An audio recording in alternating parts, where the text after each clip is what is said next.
But actually, the markets do better when neither party has control of all three functions. Yep. So it's better to have a little bit of controversy. The market likes that.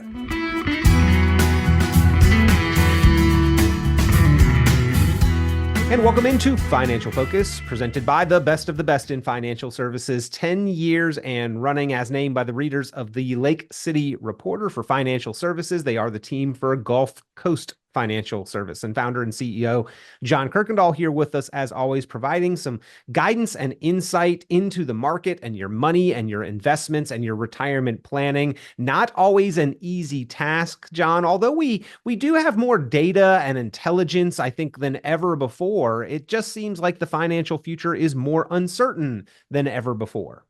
Well, it is, Peter. We get a lot more news. We get a lot more instantaneous content of things that we used to have to wait days for. So we know what's happening around the world when it happens. And, we've got a lot of conflict in the world, and then we've got a lot of uncertainty here in the United States. Certainly, the election coming up is a big thing.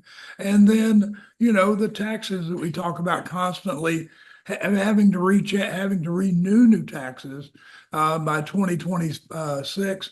So it's a lot going on, a lot happening in the world, and something we should all be aware of. Well, we're going to talk a little bit about the market, how it reacts to the presidential election cycle and the elections themselves. And we have compiled data, speaking of intelligence and being able to get our hands on data, have compiled data from some of the big names, right?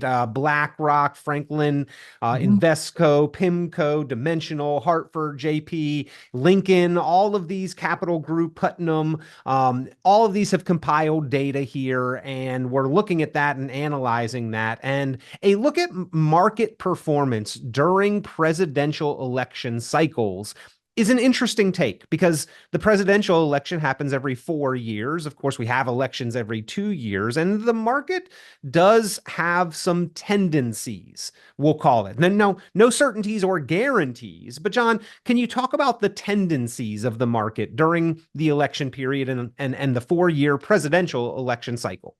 Well, during the 4-year cycle, Peter, it looks like that in year one, we certainly don't have the returns that we have in year two or in year three. Year two is actually not up that much. So if we look at the cycles, we're positive in year one, two, and three, and then even in year four. So average wise, we're looking at 7% historically from 55 to 1923 in the presidential overall cycle, the average. So I think that's a pretty good return. I don't know, Peter. It seems to me like the bias or the tendency for people to think of is that the market's going to crash during an election. Mm-hmm. That's what people think, but yeah, not always the case, right? That's really not the statistics that we're looking at. It's more based on, presidential ratings. Yeah, And, yeah. and how the president is overall looked at. Or is that a chicken and the egg kind of scenario, John? Like, do the presidential ratings dictate and determine the direction of the market, or does the direction of the market dictate and determine the president's ratings, right?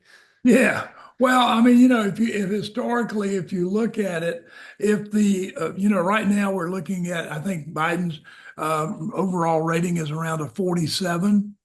And so, if you look at that historically, that has given us somewhere about a 9.3% return, as long as it's there. Now, if it goes from 20 to 38 or 35, it's a minus 9.9.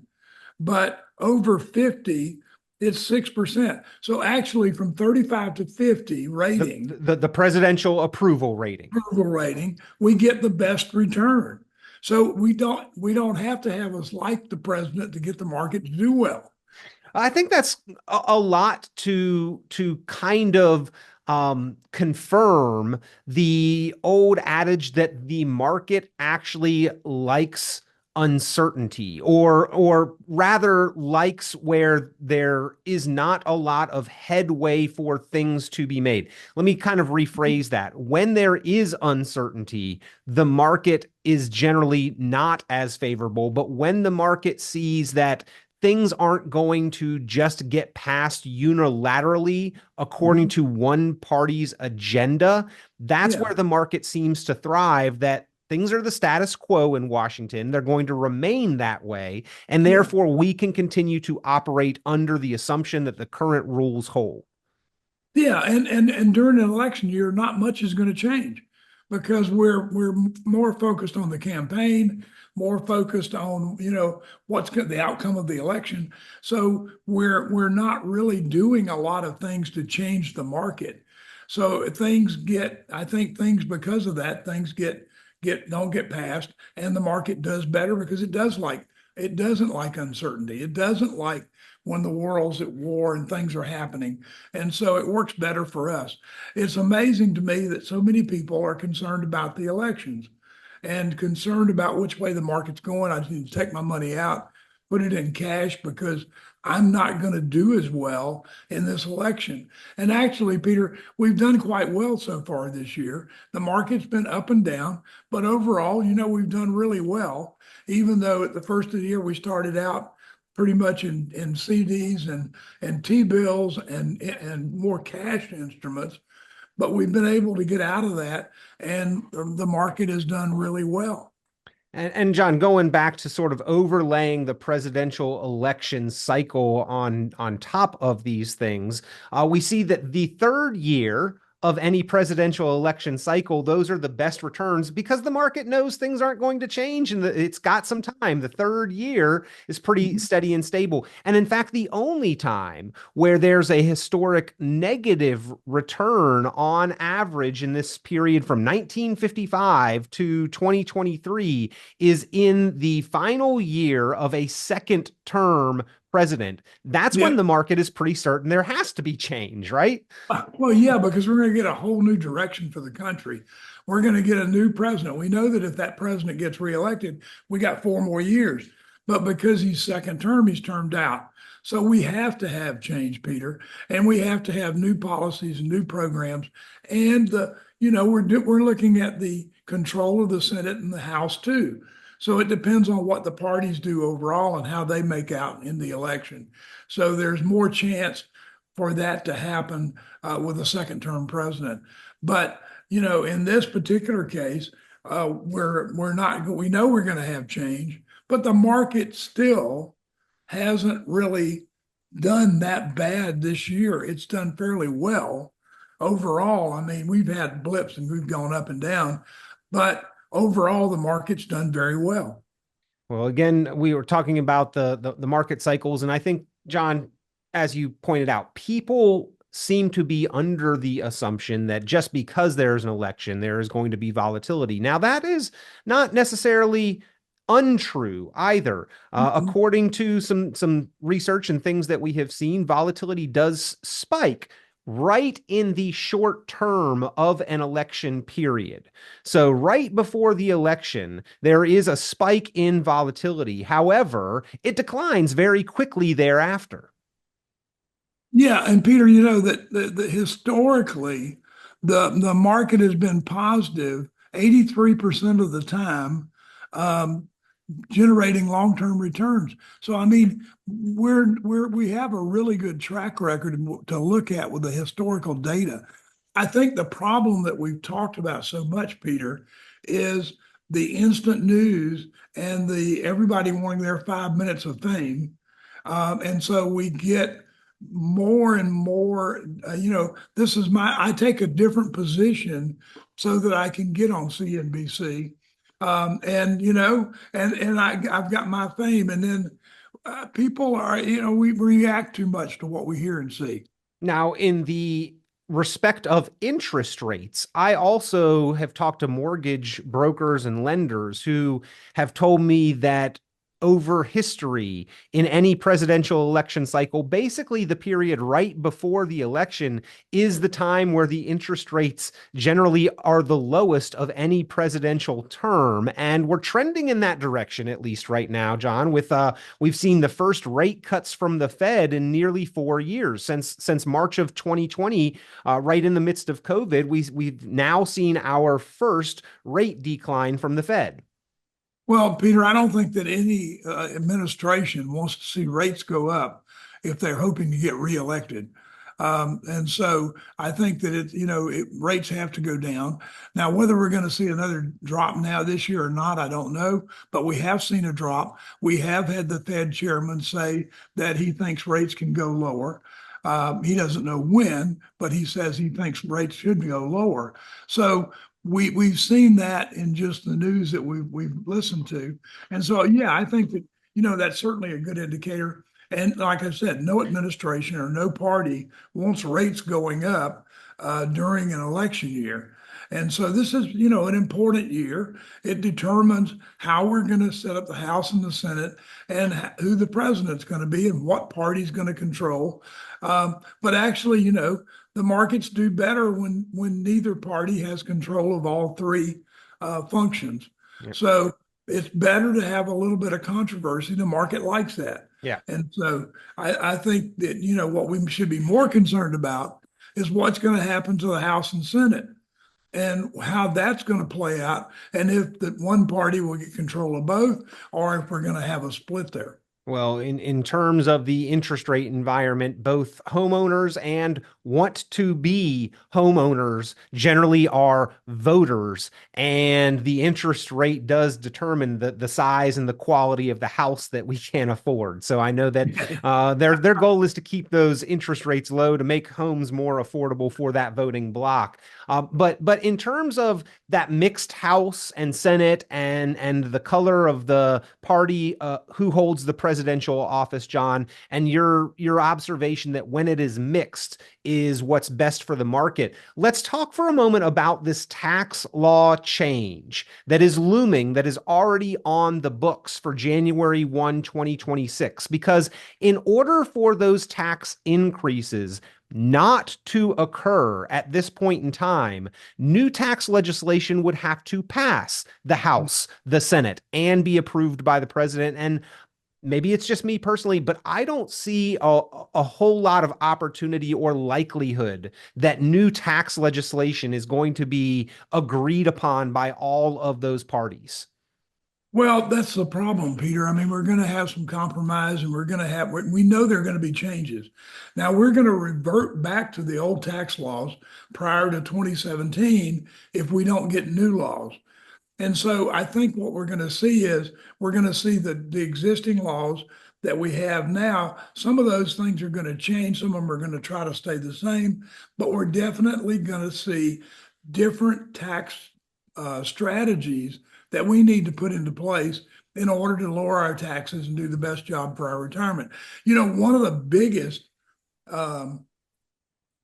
problems that retirees have and biggest expenses is taxes, because it's less money that you have to spend. And we have to be, as seniors, we have to really be careful what tax bracket we're in and how much taxes I'm going to have and what can I do to keep my taxes low. Yeah. As seniors and retirees, we've only got the amount of money that we have. It's a finite amount of money. We've got to make it last an unknown amount of time. It's not what you have, it's what you get to keep and spend out of it. Taxes, probably that largest known expense standing between the balance that we see and what we actually get to spend out of it. And therefore, how much we can spend and how long we can spend it for, John, is really one of the big factors in it is the taxes that we pay. That's right, Peter. We're as seniors and retirees, we're faced with having limited dollars, fixed dollars. And now we're faced with inflation. We're faced with higher food costs. We're faced with higher homeowners insurance, higher taxes on our real estate. I mean, everything we're looking at is creating less and less dollars or disposable income for us to have to live on. And so our fixed expenses continue to go up because the maintenance on the house, the taxes, the real estate taxes, the mortgage insurance, those things are the insurance on our home. All those things are increasing, cutting down the amount of money that we have to spend. And retiring today is more difficult than it's ever been. Because I don't know about you, but every time I go to the grocery store, I'm amazed at how little I get out of the store for how much money I'm having to spend. Yeah. And John, it's not just the items that we pay for getting more expensive over time. It is that new items are constantly added to our budget. I mean, I was just sort of thinking here back 20 years, how many things I pay for today that I didn't pay for 20 years ago. The streaming services, the internet, the cell phone bill, the identity theft protection, and lawn care, right, is something that a lot of people have somebody else take on that they may have used to have handled themselves at less of an expense. So it's how many new items, in addition to the current items getting more expensive, how many new items are going to be added to our budget over the next 10, 15, 25 years? Well, Peter, there's been a significant amount of items that have been added to our fixed budget over the last 20 years. And you can only imagine how much more with AI and all the advancements that are coming on, how much more we're going to have. I mean, as you know, we were faced with a hurricane here not long ago, and during that time we lost power. During that time, when I talked to people who couldn't get internet service, who couldn't get Wi-Fi because or didn't have electricity, it was reverting back to the old days. I know on Facebook, one guy said, "Look, I've tried your Amish trial. I want to get out of it." Well, and I know in North Carolina, they had mule teams, actual mules that were carrying supplies that people couldn't get to otherwise. The way of the world today, John, is convenience, right? But convenience is expensive, and we've got to plan and prepare for that. And I know that was not the key theme of today's program, talking about the market's reaction to presidential elections and overlaying market performance on presidential election cycles, as well as interest rates and then market volatility. But we do need to factor all of these. There's no lack of concerns or issues that we need to factor into a plan to have lasting financial confidence. And that's why you bring it all into focus with that written, financially focused retirement income plan, and then continue to help your clients stay on top of those issues and monitor and adapt that plan as time goes on. That's right, Peter. And that plan is so important. I cannot emphasize enough how important that plan is today. I mean, we take a holistic approach, looking at taxes, Medicare, Social Security, looking at your investments, looking at how we're going to allocate money, which funds we're going to pull out of first, because the way that we take our money actually determines somewhat how much taxes we're going to pay. And so those are all the things that we look at.